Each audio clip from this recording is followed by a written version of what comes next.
उठो गुरुमुख उठो। श्री गुरु महाराज जी का हुक्म है गुरुमुख उठो। श्री गुरु महाराज जी का हुक्म है गुरुमुख उठो। बोलो जयकारा बोल मेरे श्री गुरु महाराज की जय।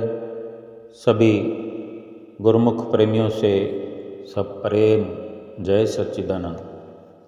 वंदो चरण सरोज गुरु मुद मंगल आगार।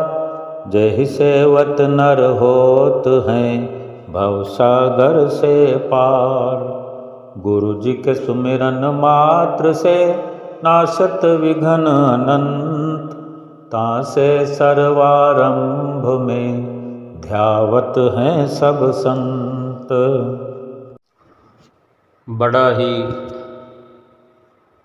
सुंदर और मन को मोह लेने वाला ये स्वर्णिम नज़ारों वाला पल, स्वर्णिम घड़ियाँ जब हम श्री दर्शन करते हैं, श्री दर्शन हाल में बैठ कर के सुंदर सुंदर इन घड़ियों का लाभ प्राप्त करते हैं। जो भी गुरुमुख श्री आनंदपुर दरबार में आते हैं, आ जाते हैं, आए हुए हैं, अभी जो पहुँचे हुए हैं, क्योंकि जो पर्व शुभ वैशाखी का मनाने के लिए गुरुमुख प्रेमी आया करते हैं, वैशाखी पर्व बड़ी धूमधाम से मनाया गया। गुरुमुख प्रेमी दूर दूर से आकर के अपने सतगुरु प्रीतम प्यारे का दर्शन करके श्री दरबार में सेवा करते हुए, सत्संग का लाभ उठाते हुए, श्री आरती पूजा का रोज नित्य सुबह सवेरे संध्या वेले अपने सतगुरु दाता दीनदयाल महाराज जी के चरणों में, उनकी छत्र छाया में बैठ कर के लाभ उठाते रहे और फिर अपने अपने घरों को प्रस्थान कर गए। कुछ एक प्रेमी अभी भी हैं श्री हजूरी में जो अपने घरों को जाने वाले हैं, गए नहीं। और कुछ प्रेमी रोज ही आया करते हैं, दर्शन करके लाभ उठा करके चले जाया करते हैं।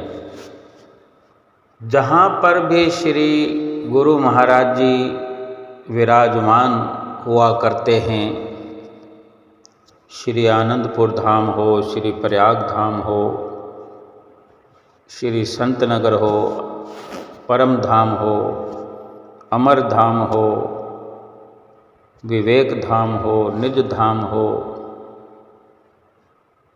जहाँ भी श्री गुरु महाराज जी कृपा करते हैं वहाँ गुरुमुख प्रेमियों का आने का सिलसिला जारी रहता है।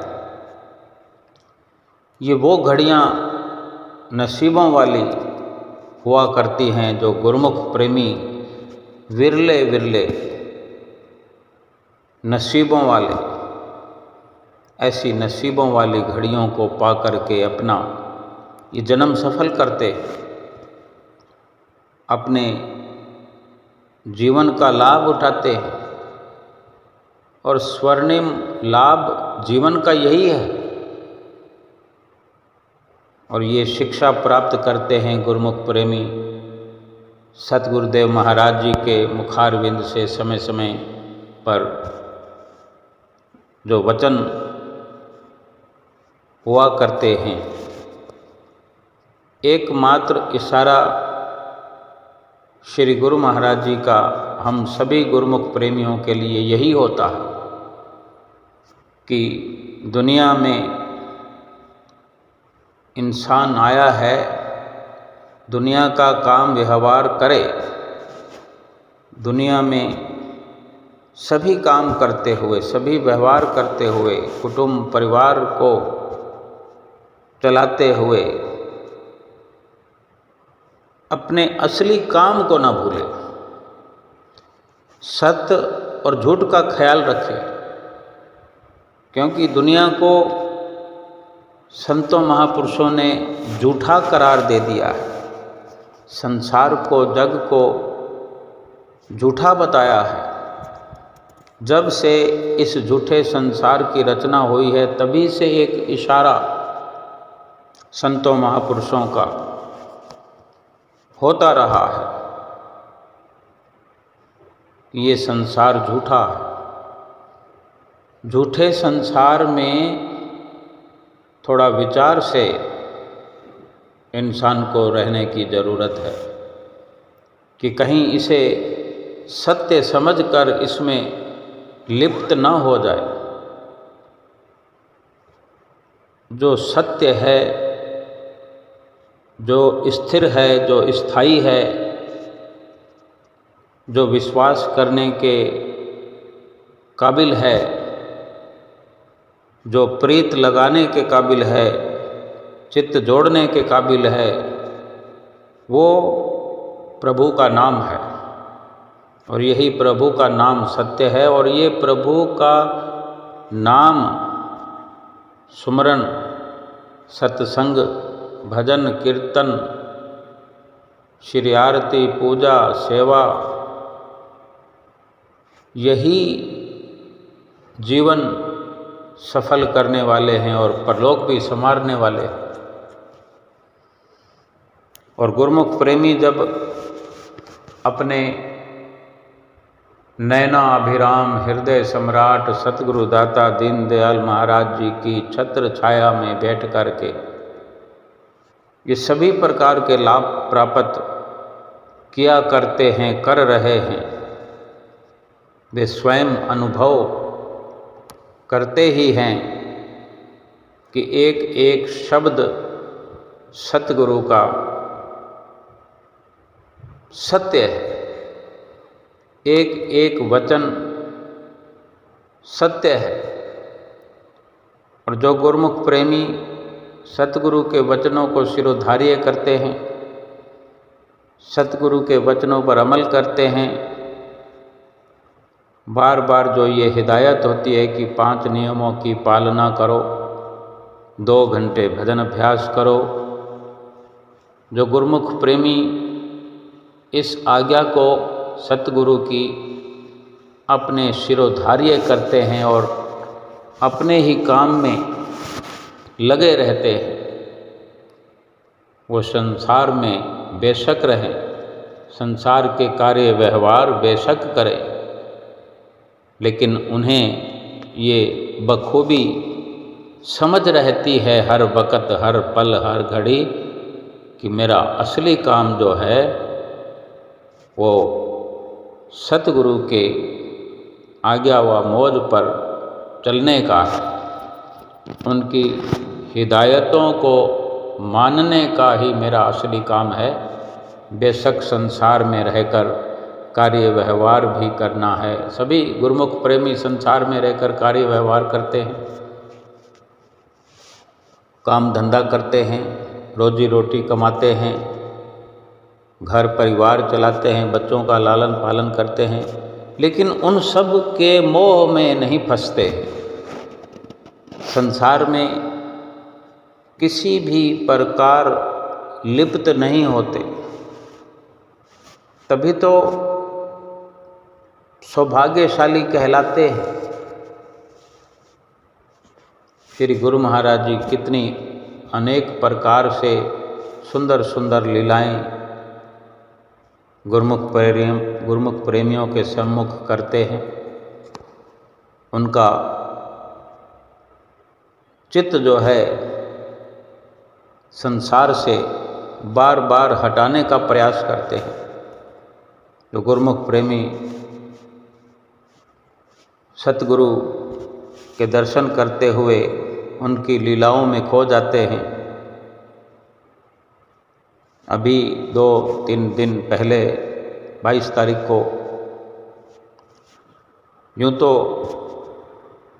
दर्शन हाल में लीलाएं होती ही रहती है, लेकिन कई बार 2 दिन या 3 दिन, जैसे कि अभी 2-4 दिनों से 4 दिनों से कोई लीला नहीं हो रही थी, तो 22 तारीख को शाम को 5:30 बजे के लगभग दर्शन खुले।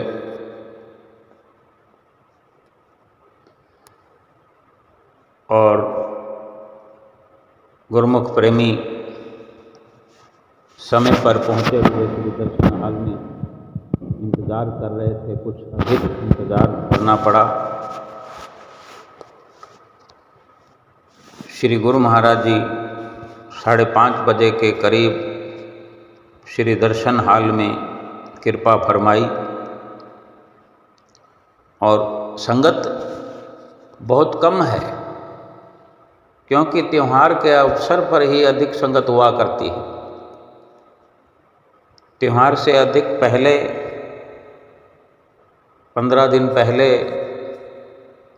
तक संगत की अधिकता नहीं होती और संगत के 10-12 दिन बाद भी काफ़ी संगत कम हो जाती है। तब सभी खुले खुले बैठे हुए श्री दर्शनों का लाभ प्राप्त करते हैं और दर्शन खुलने पर सभी को श्री गुरु महाराज जी ने हुक्मनामा प्रदान किया और गुरुमुख प्रेमियों ने आशीर्वाद पाकर, हुक्मनामा पाकर अपने आप को धन्य धन्य किया। महात्मा जनों ने माथा टेकते हुए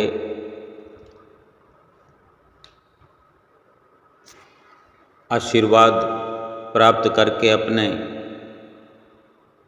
स्थान पर बैठकर श्री दर्शन लाभ करते हुए और हमेशा की तरह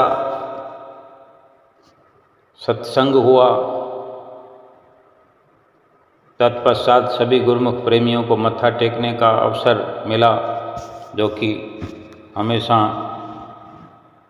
फरमान होता है, अनाउंस होता है कि जो गुरुमुख प्रेमी नए आए हैं, जिन्होंने मत्था टेकना है, वो सामने की लाइनों से आकर के मत्था टेक सकते हैं। तो अवसर पाकर गुरुमुख प्रेमियों ने, जिन्होंने मत्था टेकना था, वो लाइनों में आकर के मत्था टेकने लगे। बहुत थोड़ी सी संगत जल्दी जल्दी में माथा टेक कर सभी अपने स्थान पर बैठते जाते हैं। कुछ बगीचे वाली भक्तानियों ने केलों के टप या टोकरे श्री हजूरी में भेंटा किए, तो श्री गुरु महाराज जी ने अपनी मौज से महात्मा जी को फरमाया कि इन केलों को बाई जी की तरफ बंटवा दो, एक एक केला सभी भाईजनों को बांट दो। और इसी प्रकार सभी भाईजनों को एक एक केला बांट दिया गया। फिर श्री गुरु महाराज जी स्वयं ताली बजाने लगे। दोनों कर कमलों से ताली बजाते हुए इशारा किया कि सब तालियां बजाओ। और सारी संगत ने, क्या भक्तानियाँ, क्या भगत जन, क्या महात्मा जन, क्या भाईजन, सभी तालियां बजाने लगे और पूरा दर्शन हाल तालियों की गड़गड़ाहट से गूंजने लगा। जयकारे बुलाए जाने लगे और फिर जाने का समय श्री गुरु महाराज जी का हुआ और श्री गुरु महाराज जी ने माइक अपने कर कमलों में लिया और वचन फरमाए कि जिनको केले का प्रसाद नहीं मिला उनको केले का प्रसाद कल मिलेगा और आशीर्वाद भी मिलेगा। तब जोर जोर से जयकारे बोलने लगे। और ये अवसर श्री दर्शनों का, सत्संग का, जो गुरुमुख प्रेमियों को रोज प्राप्त होता है, ऐसा अवसर पाकर के भला कौन होगा जो धन्य ना होता होगा। सभी धन्य होकर के, कृत्य होकर के, आनंद विभोर होकर के अपने धन धन भाग मनाते हैं। और ये कल भी जब श्री दर्शन खुले तो श्री दर्शन हाल में सत्संग हो रहा था। आदरणीय महात्मा जी ने इस प्रकार सत्संग की शुरुआत की, फरमाया कि पहले तो इन सुंदर दर्शनों की जो गुरुमुख प्रेमी किया करते हैं, सुंदर दर्शनों की बधाइयाँ दी जाती है। महात्मा जी बधाइयाँ दे रहे थे कि इन सुंदर सुंदर दर्शनों की लाखों लाख बधाई हो। और ये कोई एक दिन की बात नहीं है, नित्य प्रति रोज ये बधाइयाँ सुंदर दर्शनों की, सत्संग की गुरुमुख प्रेमियों को मिला करती है। और भाग्यशाली गुरुमुख कह करके पुकारा जाता है। श्री सतगुरुदेव महाराज जी के सानिध्य में बैठकर इस प्रकार बधाई प्राप्त करना, बधाई के पात्र बनना, सतगुरु की प्रसन्नता प्राप्त करना कौन नहीं चाहेगा। लेकिन बिरले बिरले गुरुमुख प्रेमी ही सतगुरु के चरणों में बैठ कर के ऐसा अवसर पाते हैं, ऐसा लाभ उठाते हैं। सत्संग में फरमाया कि गुरुमुखों, हम सब ये अनुभव कर सकते हैं कि हम सब पर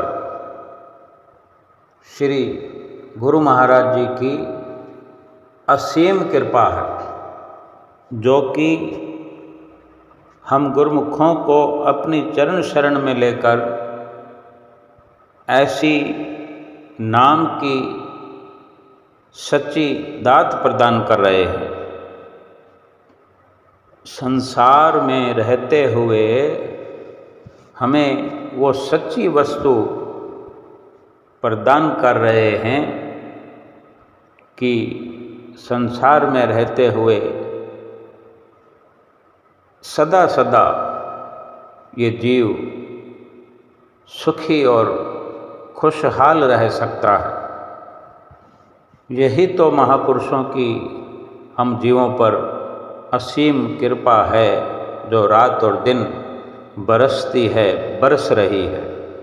फरमाया कि हमारे श्री परमहंस दयाल महाराज जी ने, जो कि स्वयं पार ब्रह्म परमेश्वर का ही रूप और अवतार थे, उन्होंने इस सृष्टि में अवतार धारण करके ऐसे श्री आनंदपुर धाम की रचना रचाई, जो कि गुरुमुख प्रेमी इसकी महिमा नित्य सुनते रहते हैं, गुणगान करते रहते हैं।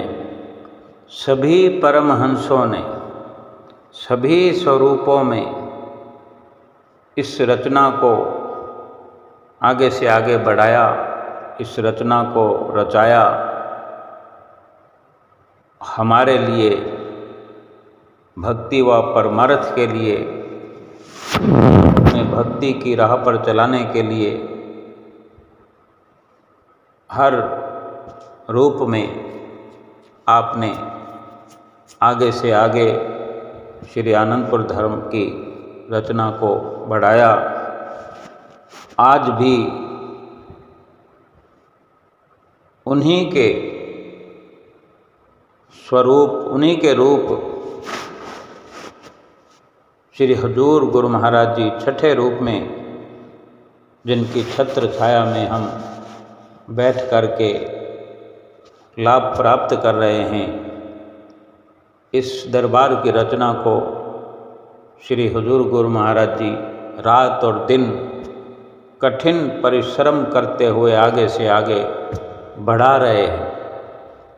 फरमाया कि गुरुमुखों, ये हमारा परम सौभाग्य है कि सतगुरु हमें ऐसी दात प्रदान कर देते हैं, ऐसी सच्ची वस्तु प्रदान कर देते हैं जिसे पाकर, जिसे अपनाकर, जिस पर अमल करके हम सदा सदा के लिए सुखी हो जाते हैं। फरमाया कि सतगुरु सा दाता नहीं, तीन लोक मझार, जो बख्शें सतनाम धन, भक्ति अमोलक सार। सतगुरु के जैसा, सतगुरु के समान इस दुनिया में कोई भी दातार नहीं है, कोई दानी नहीं है, कोई दाता नहीं है। जो केवल और केवल सच्ची वस्तु, सत्य वस्तु, सुखदायी वस्तु, सुख देने वाली वस्तु जीव को प्रदान करते हैं, ऐसी दात, ऐसा दान इस संसार में इस जीव को और कोई नहीं प्रदान कर सकता, कोई नहीं दे सकता सिवा सतगुरु के। और वो जीव तो बड़े ही भाग्यशाली हैं कि जिनको सतगुरु ने अपनी चरण शरण में लेकर के, श्री दरबार की शरणागति दे करके अपना लिया है, अपनी छत्र छाया में बिठा लिया है। और हमेशा ही फिर जब भी वचन फरमाते हैं, हमें गुरुमुख का दर्जा देकर, भाग्यशाली गुरुमुख कहकर बुलाते हैं, पुकारते हैं।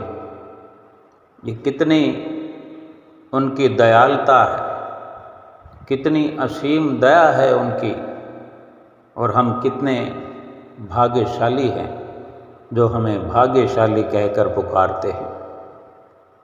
महापुरुष तो हमें भाग्यशाली बनाए रखना चाहते हैं, भाग्यशाली कहते हैं, भाग्यशाली का दर्जा देते हैं और भाग्यशाली ही बनाए रखना चाहते हैं। और जैसे गुरु दरबार में हमें स्थान मिला है, हम गुरु दरबार के सेवक हैं। गुरुवाणी में कथन आता है कि गुरु के गृह सेवक जो रहे, गुरु की आज्ञा मन में सहे, आपस में कर कछु न जनावे, हरि हरि नाम हृदय सद ध्यावे, मन बेचे सतगुरु के पास, तिस सेवक के कारज रास। सेवा करत होए नेह कामी, तिस कौ प्राप्त होत स्वामी। अपनी कृपा जिस आप करे ही, नानक सो सेवक गुरु की मत ले ही।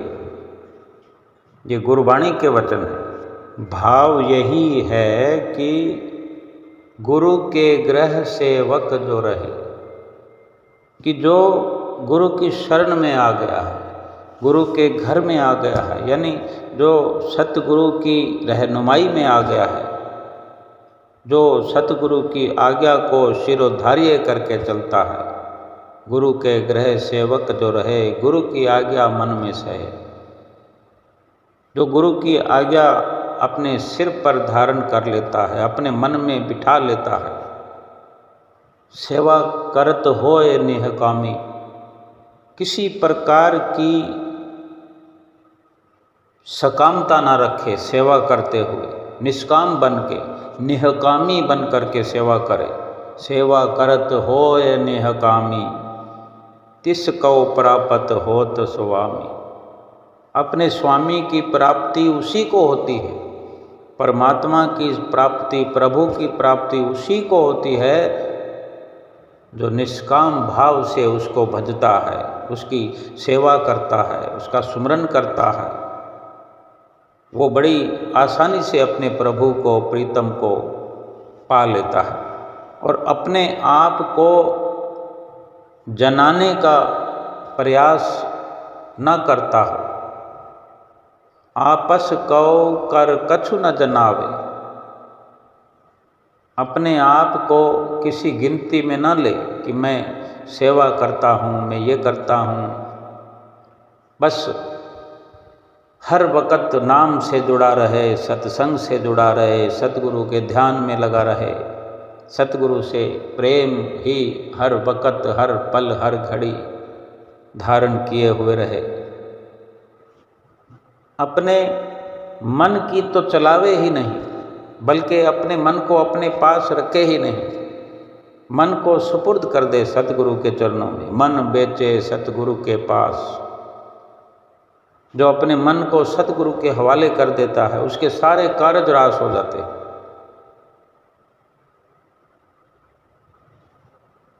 ऐसे सेवक पर अपनी कृपा जिस आप करे ही,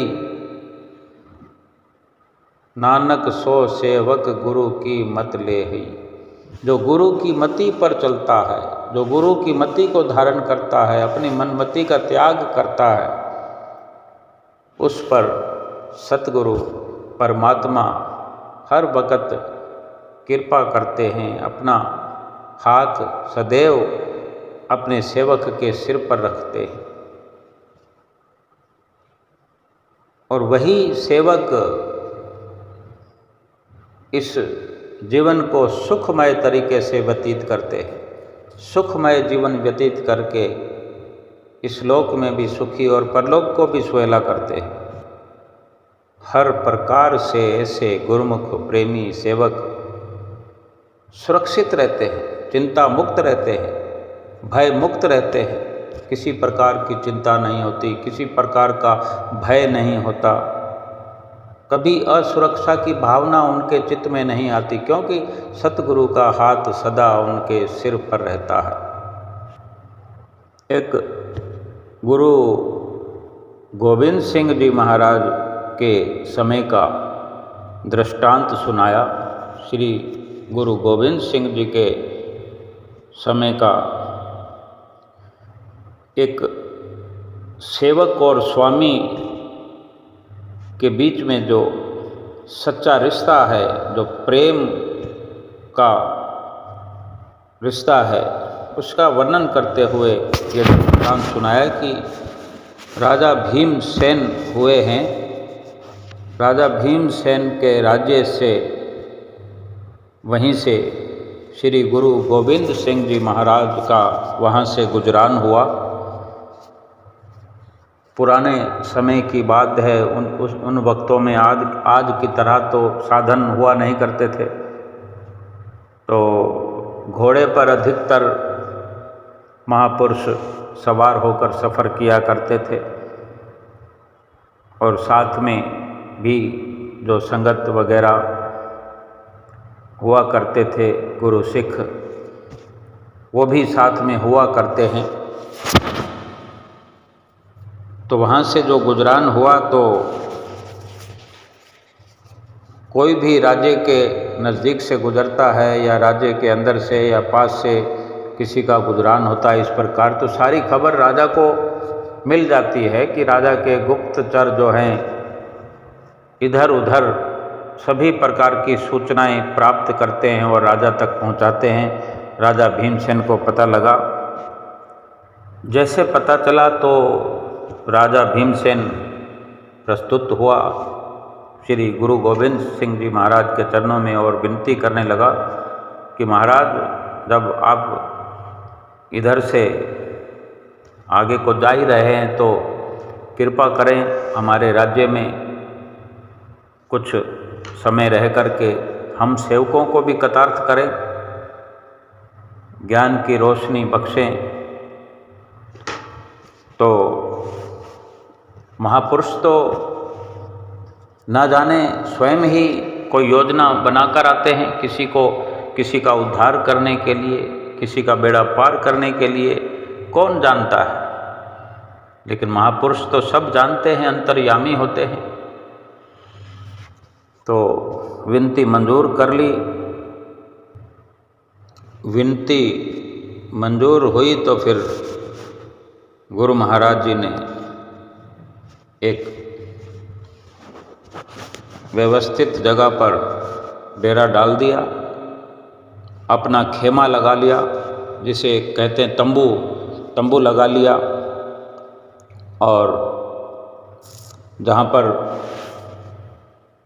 राज्य के लोग इकट्ठा हो सकें एकांत प्रिय जगह पर, ऐसी जगह खेमा लगाया। और वहीं राजा का भी, भीमसेन का भी खेमा नज़दीक ही लगा हुआ था। तो शुरुआत सत्संग की हुई, लोग आने लगे, सत्संग होने लगा, नित्य प्रति चल करके गुरु महाराज के दर्शनों के लिए पहुंचने लगे। कोई सत्संग सुन करके प्रभावित होते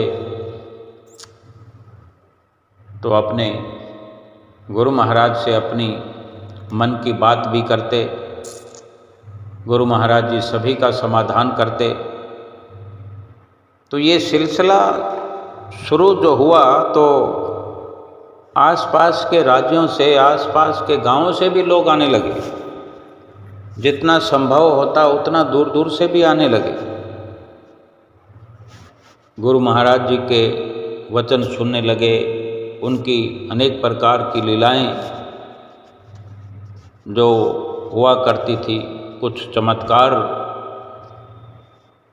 दिखा दिया करते थे। तो वो सेवक बड़े प्रभावित होने लगे और ये सिलसिला चलता रहा।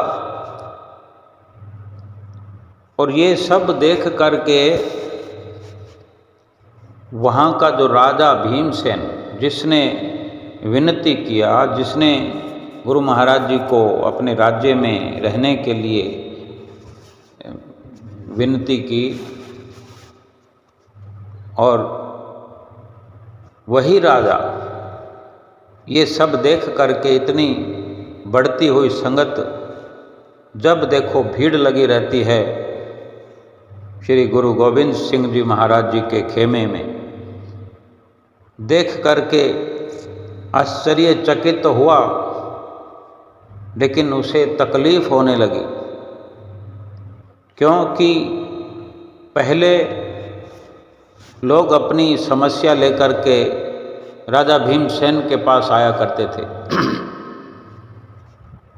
राजा भीमसेन के पास लाइन लगी रहती थी। कोई अपनी समस्या लेकर के आता था, कोई अपनी मुसीबत सुलझाने के लिए, उलझने सुलझाने के लिए फरियाद लेकर आते थे। हर प्रकार के किस्से हुआ करते थे, वो सब बंद हो गए।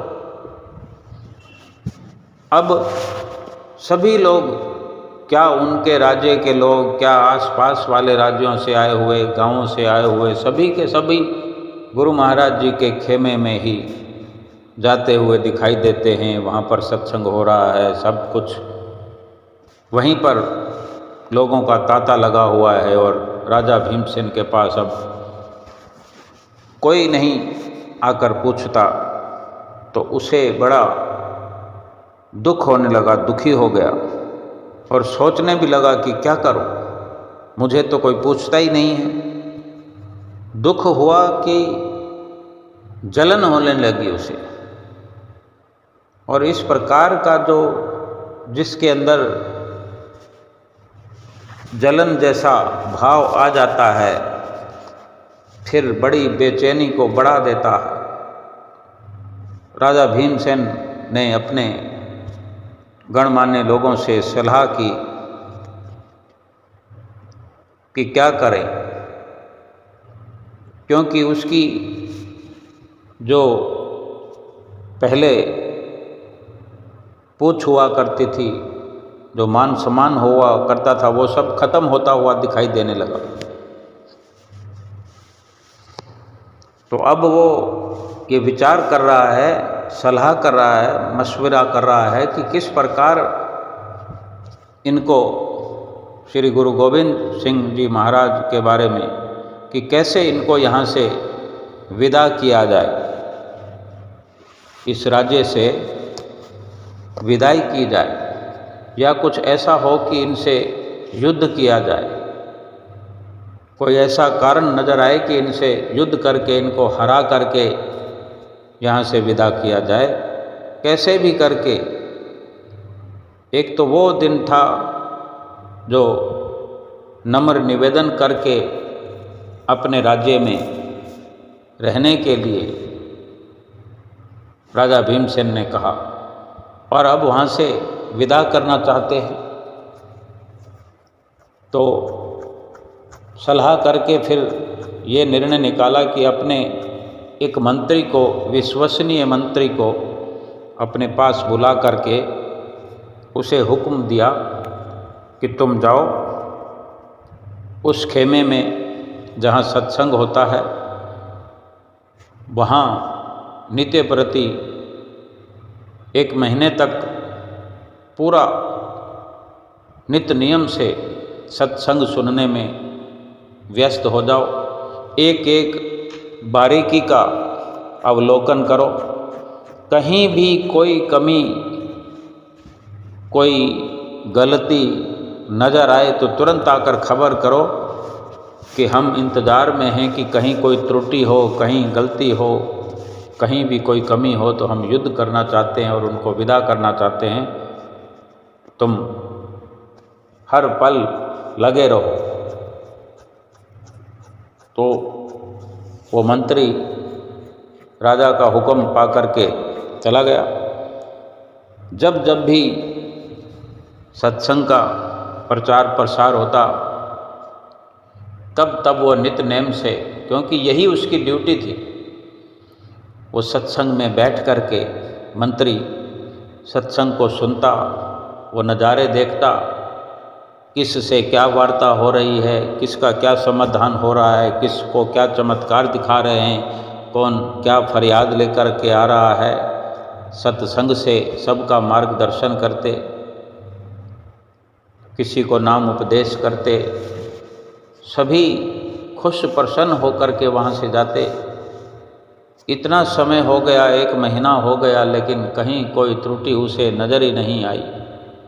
त्रुटि हो भी सही तो उसको क्यों दिखाई देगी, जो सतगुरु को भगवान का रूप जान करके उनके दर्शन करने लगा था, आनंद मग्न रहने लगा था, उस पर असर होने लगा था, उसके अंदर ही अंदर सतगुरु का रूप बस गया।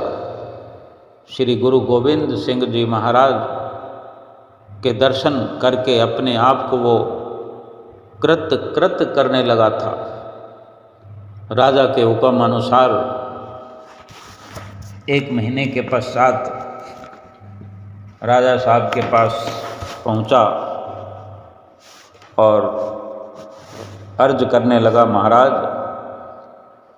मुझे इतने दिनों में कहीं कोई कमी नज़र नहीं आई, वहाँ तो कोई कमी है ही नहीं, बल्कि वो तो परमात्मा का रूप है, वह तो स्वयं पार ब्रह्म परमेश्वर हैं, भगवान हैं, मुझे तो उनकी शक्ल में भगवान नज़र आते हैं, कितने चमत्कार दिखाते हैं। वो इस प्रकार से वर्णन करने लगा तो राजा सुन करके, राजा भीमसेन उसके मुंह से गुरु साहिब की, श्री गुरु गोविंद सिंह जी महाराज जी की तारीफ सुनकर, महिमा सुनकर पहले से भी ज़्यादा दुखी हो गया, आग बबूला हो गया और अपने दूसरे मंत्रियों से हुक्म किया कि इसको लेकर जाओ, इसने घोर अपराध किया है, जिस कार्य के लिए इसको भेजा था इसने नहीं किया और उसके ठीक उलट करके कार्य किया इसने। इसको जंगल में जाकर के, पहाड़ों पर जाकर के, जिन आँखों से इसने लीलाएं देखी हैं, जिन आँखों से इसने दर्शन किया है और वही नज़ारे जो इसने देखे हैं और हमें आकर सुनाया है, वर्णन किया है, इन्हीं आँखों को, लोहे की सीखों को गर्म करके इसकी आँखों में चुभो दो कि कभी कुछ ये दोबारा ना दर्शन कर सके, ना ऐसे वर्णन कर सके, ना कुछ देख सके। क्योंकि राजा बड़ा निराश हुआ, बड़ी उसको ये जलन हुई कि मैं जिनको लाया था उनके आने से मेरी वाह वाह होती। ये अपने को जनाने का जो विचार है, अपने आप को बड़ा दिखाने का कि आसपास के राजाओं को मैं एकत्र करूं, अपने जो मजलिस लगी रहती थी, मेरी चर्चा हो जनता में, क्या प्रजा में, क्या आसपास के राजाओं के आगे कि हमारे राज्य में सत्संग हो रहा है, गुरु गोविंद सिंह जी महाराज आए हैं। बस इसीलिए उसने ये रचना रचाई थी गुरु महाराज जी को, लेकिन ये उसको ज्ञान नहीं था कि वक़्त के महापुरुष जहाँ डेरा लगाएं, चाहे राज्य में या घर में या हमारे घट में, वहाँ तो सभी कुछ सुखों से भरपूर हो जाता है, लेकिन उसकी अकल पे पर्दे पड़े हुए थे। और जो उस मंत्री ने सुनाया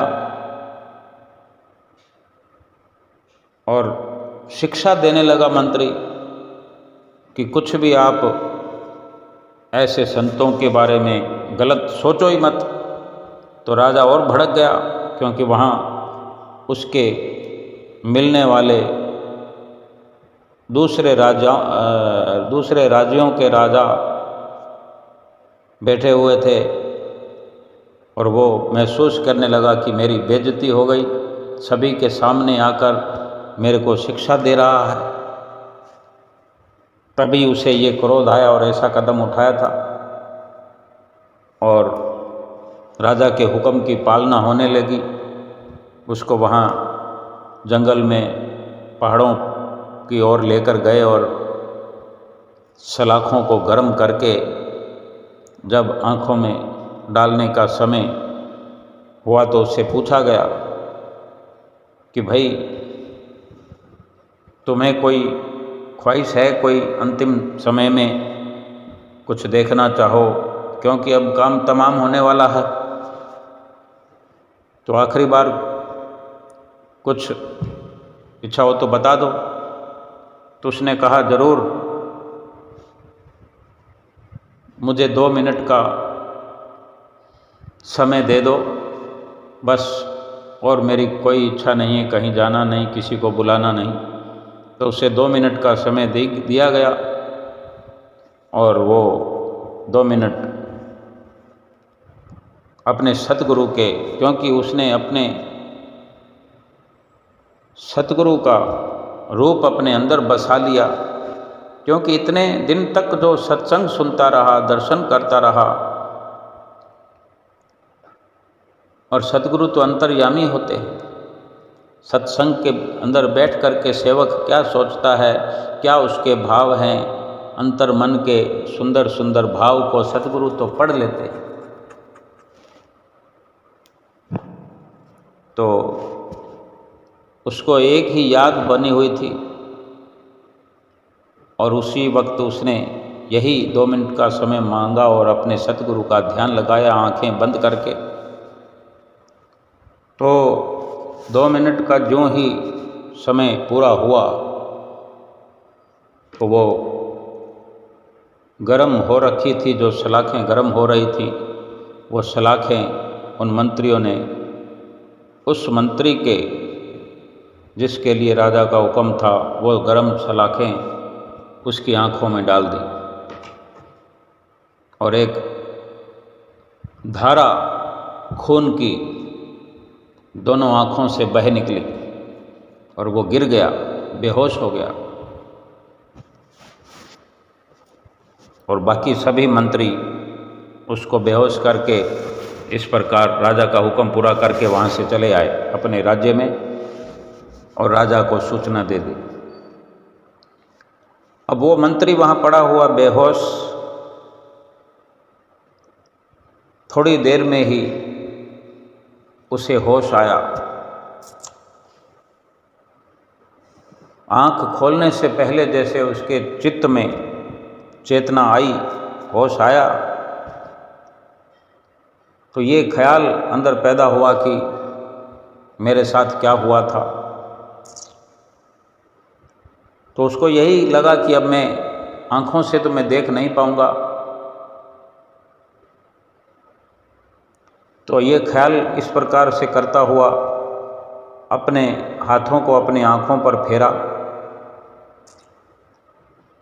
आँखों को खोला।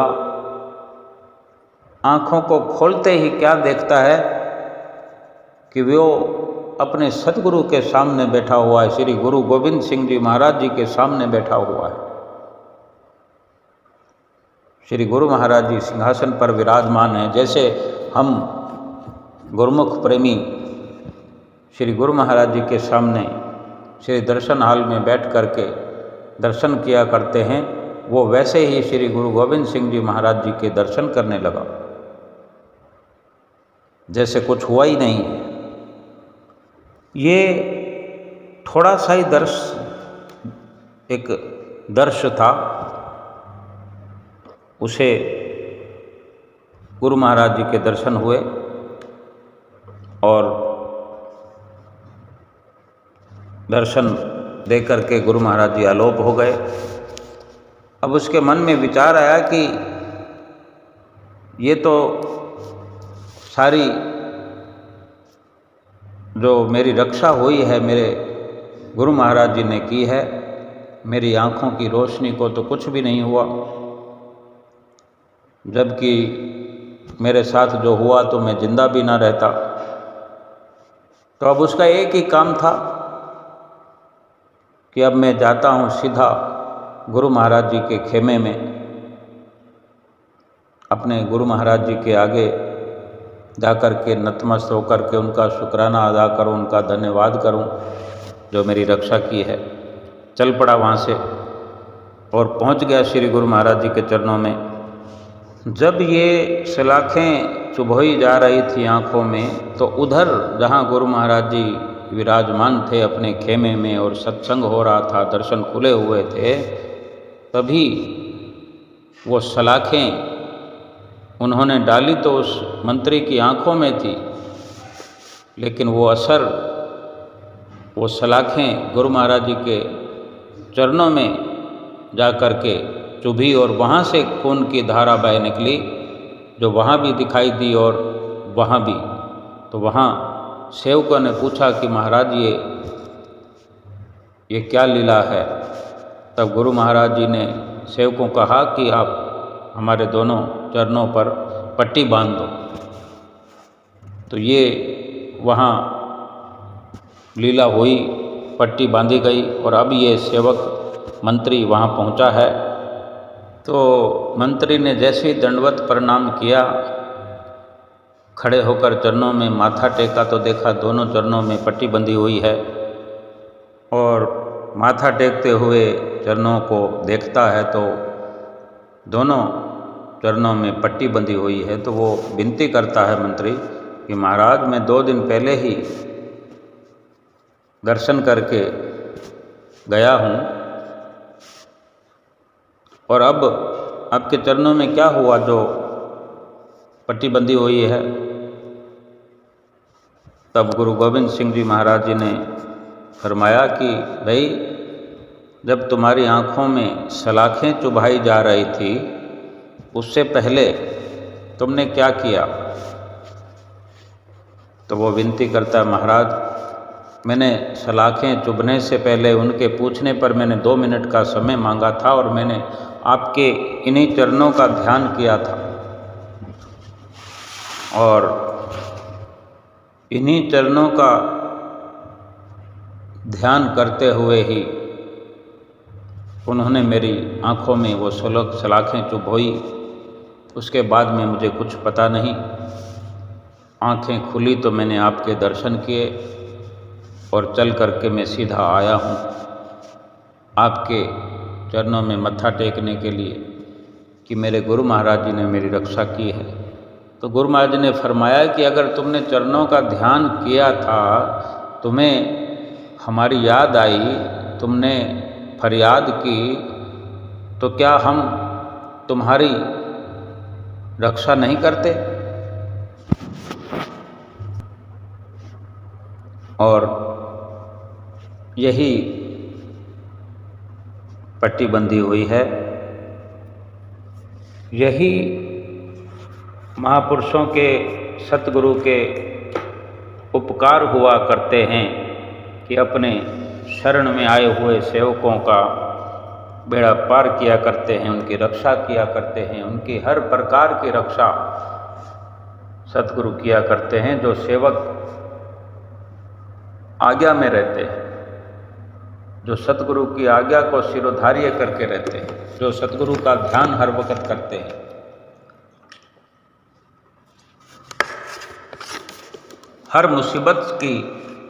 हर मुसीबत से सतगुरु अपने सेवक को बचाते हैं। इसी प्रकार सुंदर दर्शनों का गुरुमुख प्रेमी लाभ उठा रहे थे। जयकारों का जय घोष हो रहा, श्री गुरु महाराज जी सबको आशीर्वाद फरमा रहे थे और इसी प्रकार श्री गुरु महाराज जी लीला करते हुए सबको आशीर्वाद देते हुए अंदर की ओर कृपा फरमाई और सभी को इन सुंदर दर्शनों की, सुंदर घड़ियों की, सुंदर सत्संग की, सुंदर लीलाओं की लाखों लाख बधाई हो। बोलो जयकारा बोल मेरे श्री गुरु महाराज की जय।